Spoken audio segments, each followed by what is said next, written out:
أنا مسيحية بس بدي أتكلم مع الشيخ. من أي كنيسة أنت؟ أنا كاثوليكية. تفضل يا شيخ. أنا مو عربية، أنا من الأفريقيا. ما تفضلي. بعرف يعني ما بعرف عربي كتير، بس إن شاء الله تفهمني. نعم تفضلي. تمام يا شيخ.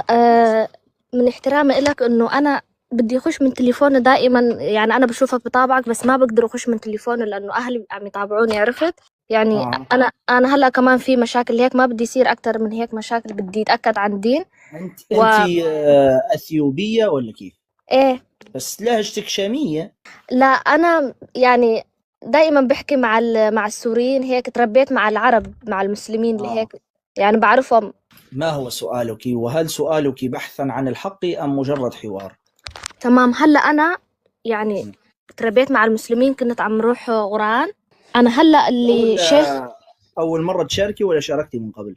لا أنا يعني أول مرة عم بدخل معك، يعني أول مرة عم بسأل شيخ يعني هيك على اللايف، لأنه كتير ناس مسلمين أنا لما قلت لهم ساعدوني قالوا لي إنه اسألي هذا الشيخ، يعني ما في أحسن منه، عرفت؟ لهيك أنا حبيت أسألك. في كثر أحسن مني. نعم لكن تفضلي. تمام.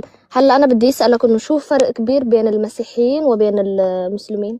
المسلمون موحدون بالله عز وجل، لا يشركون بالله تبارك وتعالى أحدا. النصارى يشركون بالله تبارك وتعالى، يؤمنون بالآب والابن والروح القدس، ثلاثة أقانيم، ثلاثة شخصيات. كذلك المسلمون يحترمون جميع الأنبياء ويحبون جميع الأنبياء، وصورة الأنبياء في القرآن الكريم صورة طيبة جدا، وهداة مهديين وأهل الرشاد وكذا. بينما في كتاب النصارى الأنبياء صورتهم سيئة جدا. كتاب النصارى يصور الأنبياء أنهم يشربون الخمور، أنهم يقتلون بغير حق، يسرقون، يرتكبون جميع كبائر الذنوب. كذلك النصرانية تقول أن الإله مات على الصليب.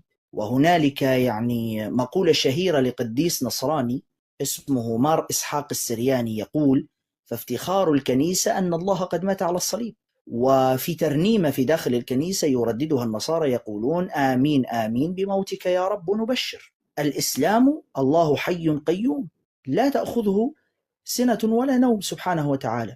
كذلك صفات الله سبحانه وتعالى في كتاب النصارى سيئة جدا، يشبهونه بالحيوانات، يشبهونه بالبشر، يصفونه بالضعف، يصفونه بالجهالة، يشبهونه بشريب الخمر كما جاء في سفر المزامير. النص يقول: فاستيقظ الرب كنائم كجبار معيط من الخمر. بينما في القرآن الله ليس كمثله شيء وهو السميع البصير. هذه يعني من أشهر الفروقات بين الإسلام